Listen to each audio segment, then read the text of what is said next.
먼저 사업장 폐기물 관련해서 질문을 하도록 하겠습니다. 기후환경산림국장님 단상으로 나와 주시기 바랍니다. 네, 의원님 반갑습니다. 기후환경산림국장 정석원입니다. 예, 반갑습니다, 국장님. 지금 말씀드리는 부분은 국장님은 다 아시겠지만은 도중 질문을 듣는 도민들과 동료 의원님들의 이해를 돕기 위해서 간단히 제가 설명을 드리겠습니다. 폐기물은 크게 생활 폐기물과 사업장 폐기물로 나눕니다. 일반인에게는 익숙하지 않지만 현재 대한민국 폐기물 문제의 핵심은 사업장 폐기물입니다. 발생량만 보더라도 2019년 기준 전체 폐기물 중 생활 폐기물은 11.7%인 반면에 사업장 폐기물은 88.3%로 생활 폐기물보다 압도적으로 많은 것이 산업 폐기물입니다. 화면 두 번째 보시겠습니다. 전국의 그리고 우리 경남의 폐기물 발생 및 처리 현황입니다. 경남 폐기물 발생 및 처리 현황은 전국 6위 수준입니다. 국장님, 예. 질문 드리겠습니다. 사업장 폐기물 문제라면은 어떤 것을 말하는지 혹시 생각해 보셨습니까? 예,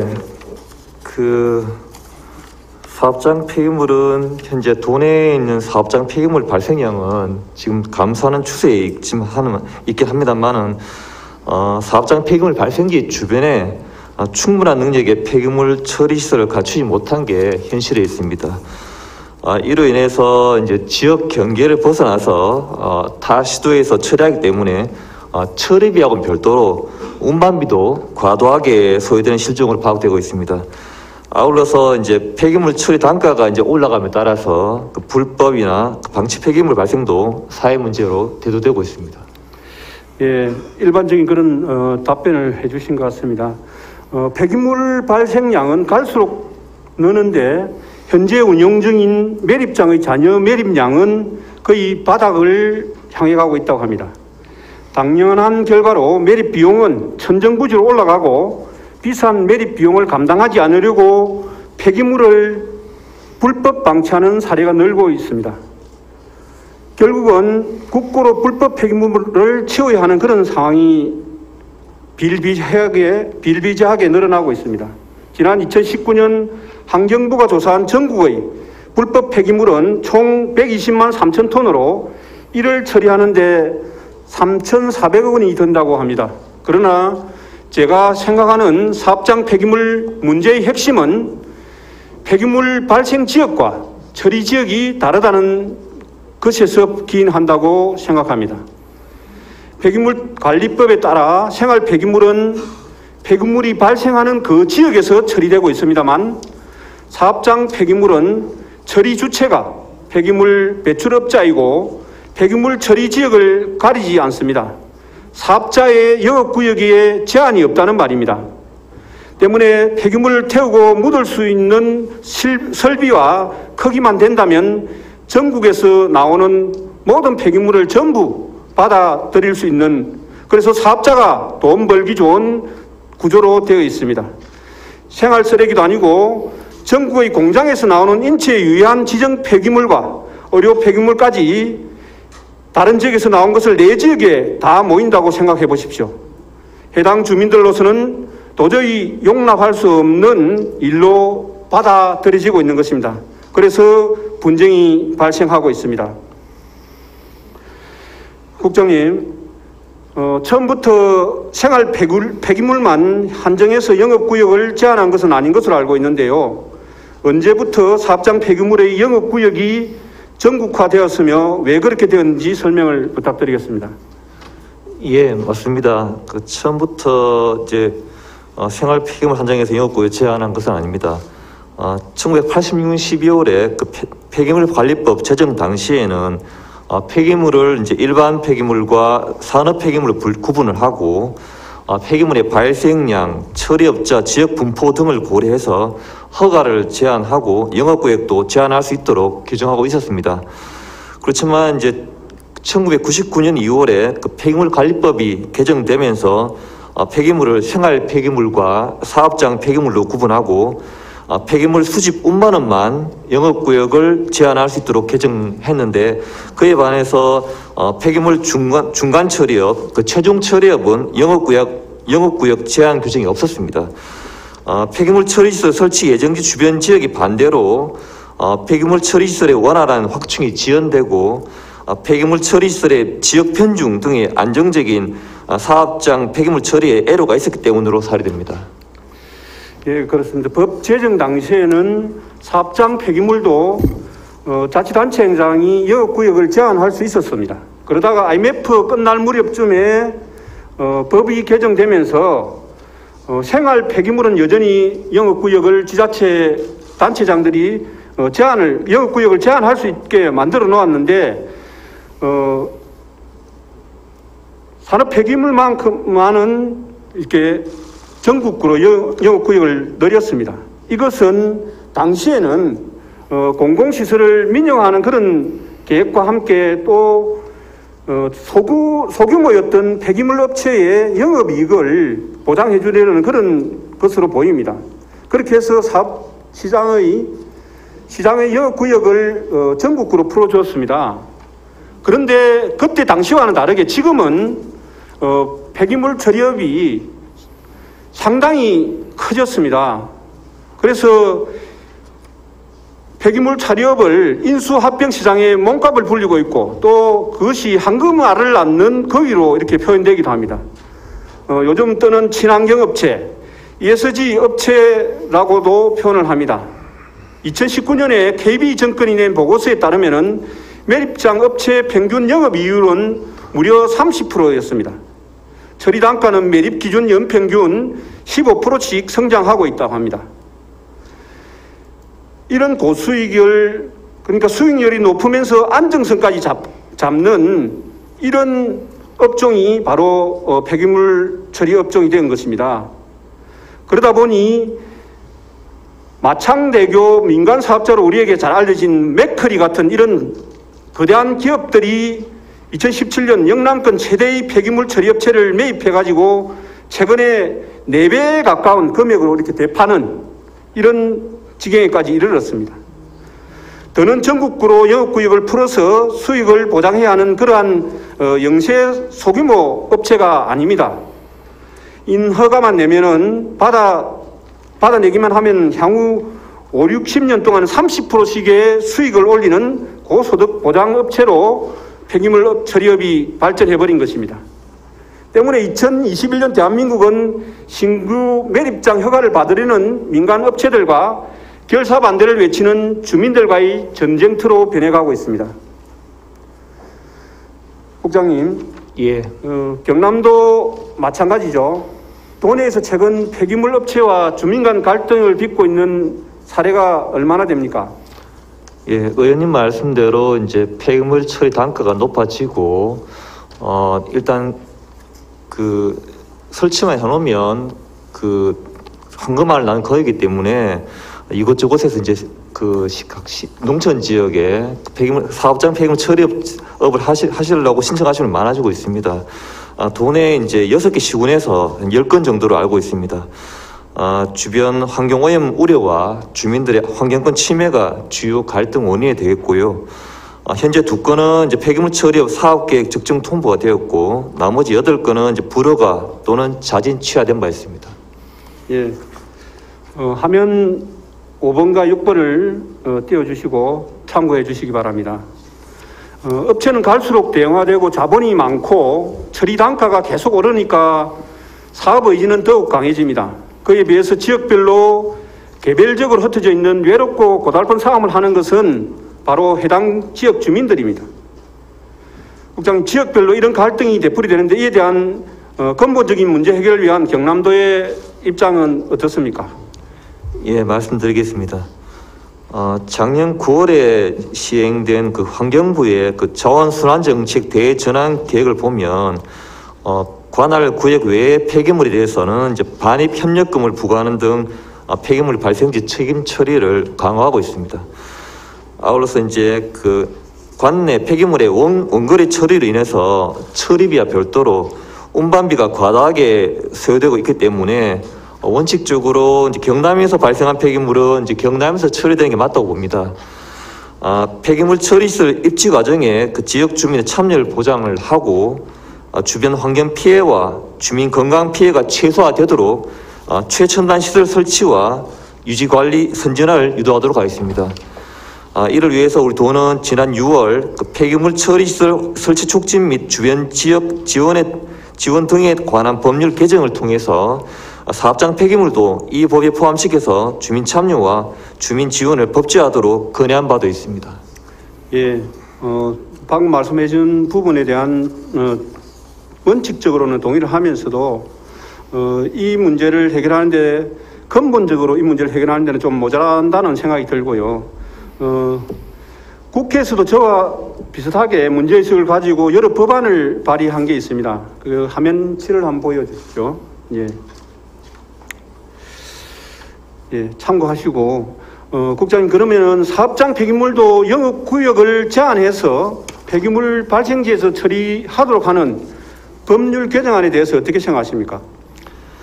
예, 현재 환경부는 폐기물 처리업의 영업구역 제한 조치보다는 타 지역 폐기물 처리에 대한 페널티와 보상을 통해서 폐기물 발생지 처리 원칙을 정착시키고자 하고 있습니다. 우리 도도 사업장 폐기물 처리 시설 확충이 필요하고 폐기물 시설 촉진법 개정을 통해서 주민 참여와 주민 지원이 법제화되도록 하고 엄격한 배출 허용 기준을 적용해서 주변 환경 피해와 주민 환경권이 보장될 수 있도록 하는 것이 바람직하다고 사료됩니다. 그러나 의원님께서 말씀하신 바와 같이 혐오 시설인 폐기물 처리 시설이 비도시 지역으로 편중되는 불균형을 해소하기 위해서 폐기물 처리업의 영업구역 제한도 필요하다고 사료가 됩니다. 그래서 이제 관련 규정 신설 등을 환경부에 건의하도록 하겠습니다.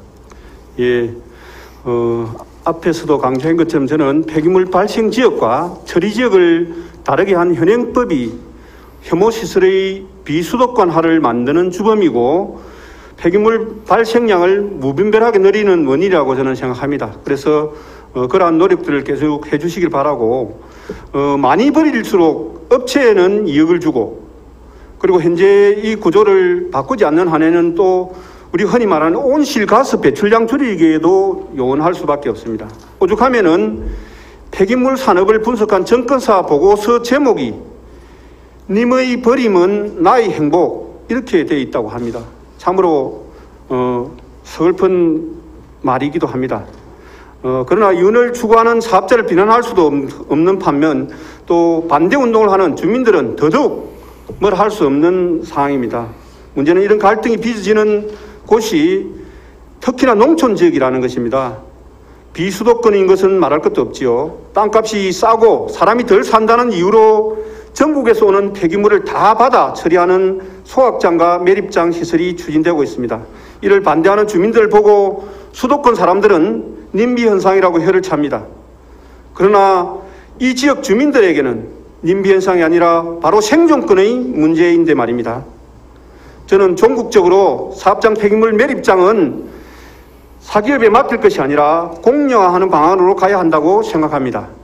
국장님, 2019년 환경부가 폐기물 공공처리장에 대한 연구를 진행한 바 있죠. 예. 그리고 폐기물 처리는 민간에만 맡길 수는 없는 부분이라는 점에 대한 인식 때문이 아닌가 그런 생각이 드는데 어떻습니까?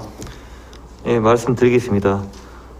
환경부에서 2019년 6월에 권역별 폐기물 공공처리장 설치 운영 타당성 용역을 발주해서 수행한 바가 있습니다.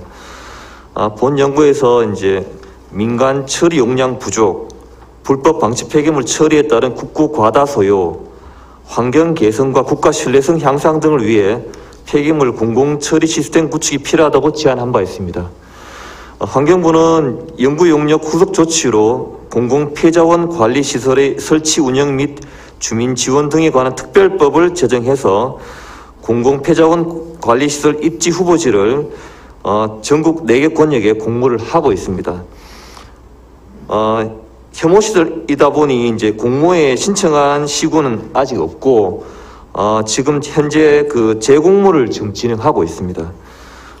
환경부에서 여기서 말하는 이제 그 공공폐자원이라는 말은 이제 주로 이제 방치 폐기물이나 부적정 처리 폐기물, 재난 폐기물 등을 말하고 이제 일반적으로 말씀하시는 이제 사업장 폐기물 등은 아닙니다. 현재 그 환경부 입장은 사업장 폐기물의 처리 책임은 배출자한테 있고 폐기물 처리 관련 영업은 사적 영역으로 공공 처리 시 국비 지원이 이제 불가능하다, 부정적이고 그리고 공공 처리 대상 폐기물에 한해서만 이제 국가에서 처리하겠다는 계획을 하고 있습니다. 예, 폐기물을 발생시키는 자와 그리고 그 폐기물로 고통받는 사람이 다른 상황에서 폐기물 문제는 저는 해결하기가 어렵다고 생각합니다. 그래서 이 문제는 계속해서 좀 법을 바꾸어서라도 우리 지역에 고통받는 주민들을 위해서라도 이 문제는 해결을 해야 될 건 과제로 봅니다. 덧붙여 지금 악취관리지역으로 지정돼 관리되고 있는 하만 칠서 산업단지에 대해서 몇 가지 묻겠습니다. 국장님, 칠서 산단 내에 대기오염물질 배출 사업장 중에서 경남도가 관할하는 사업장이 있죠. 예. 그 기준은 또 어떤 것이며 몇 개 정도 되는지 설명을 좀 부탁드리겠습니다. 예, 의원님 말씀대로 이제 우리 도내의 그 악취 관리 지역이 이제 3개 시군에 6곳에 이제 악취 관리 지역이 지정되어 있고 하만 칠서 산업단지가 작년에 지정이 됐습니다. 함안군 칠서 산업단지 내 이제 대기 배출 사업장 수는 54개소이고 그 중에서 이제 도가 관할하는 대기 배출 사업장 수는 17개소입니다. 연간 대기 오염물질 발생량에 따라서 대기 배출 사업장을 이제 1종부터 5종까지 분류를 하는데 오염물질 배출 규모가 큰 1에서 3종 사업장은 도에서 관리하고 그 외의 사업장은 함안군에서 관리를 하고 있습니다. 그러면은 그 대기 오염물질을 많이 배출하는 사업장을 경남도가 관할하고 있는 것인데 대기 오염물질 점검 주기는 또 어떻고 그러면 그 결과 함안군과의 공유 사항들은 어떻습니까? 예, 말씀드리겠습니다. 대기 배출시설 점검을 위해서 그 환경 오염물질 배출 시설 등에 관한 통합 지도 점검 규정이 있습니다. 그 규정에 따라서 매년 이제 배출시설 점검 계획을 수립하고 있습니다. 점검 대상 사업장에 대해서 이제 법령에서 정한 준수사항 이행 여부 등에 따라서 우수, 일반, 중점 사업장으로 구분해서 연 1회에서 4회 차등 점검을 실시하고 있습니다. 또한 그 지도 점검 결과 관련 법령 위반에 따라서 행정 처분을 받은 사업장에 대해서는 매월 우리도 홈페이지에 공개를 하고 있고 함안군에서 관련 자료 요청 시에는 점검 내역과 점검 결과 자료를 공유를 하고 있습니다. 예, 앞으로도 그런 부분에 좀 더 만전을 기해서 관리를 좀 해주십시오 하는 부탁을 드리고요.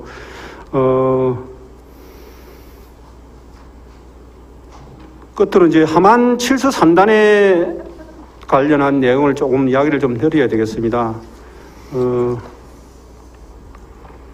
지금 하만 산단에 폐기물 사업장이 들어오려고 하고 주민들은 그것을 막아서기를 거의 10년 넘게 벌이고 있는데 아직도 그 문제를 해결하지 못했습니다. 그것은 제가 앞에서 말씀드렸던 그 배출자와 그리고 처리업의 다른 그 문제 때문에 저는 발생을 했다고 생각하고 이 문제가 해결되지 않으면은 칠서 산단과 같은 문제가 경남 전역에서 계속해서 일어날 것이라고 저는 봅니다.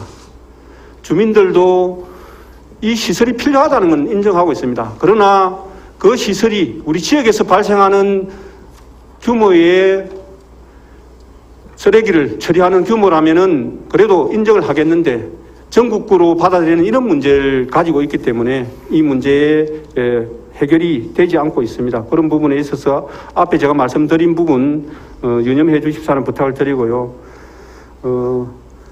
마지막으로 화면 8번 한번 틀어주십시오. 저기 여러분 어떻습니까? 저기 불을 난 것 같이 보이지 않습니까? 저기 불이 난 것이 아니라 얼마 전에 제가 칠서 산업단지에 우리 함안 지역 칠서 산단에 직접 제가 찍은 사진입니다. 저건 공장에서 나오는 매연입니다. 이런 상황에 놓여 있는 우리 지역 주민들이 거기에다가 또다시 운반 과정에서 냄새 생기고 소각하면서 나는 매연과 냄새, 이것들이 일반화될 그런 소각장이 들어온다고 합니다. 그 소각장에 결국 앞에서 말씀드린 대로 지역의 어떤 산업 폐기물들이나 이런 것들이 아니라 전국에서 어디에서 들어올지도 모르는 수많은 폐기물들이 이 지역에 또다시 들어온다면은 지금 저 현상을 보면서 주민들이 가만히 있을 수 있겠습니까? 저는 이것은 님비 현상이나 이런 문제가 아니라 정말 주민들의 생존권의 문제이기 때문에 이 문제를 해결하는데 우리 도가 더욱더 적극적으로 좀 나서 주십사는 그런 부탁을 드리면서 마치겠습니다. 국장님 자리에 해주셔도 되겠습니다. 예, 고맙습니다. 예.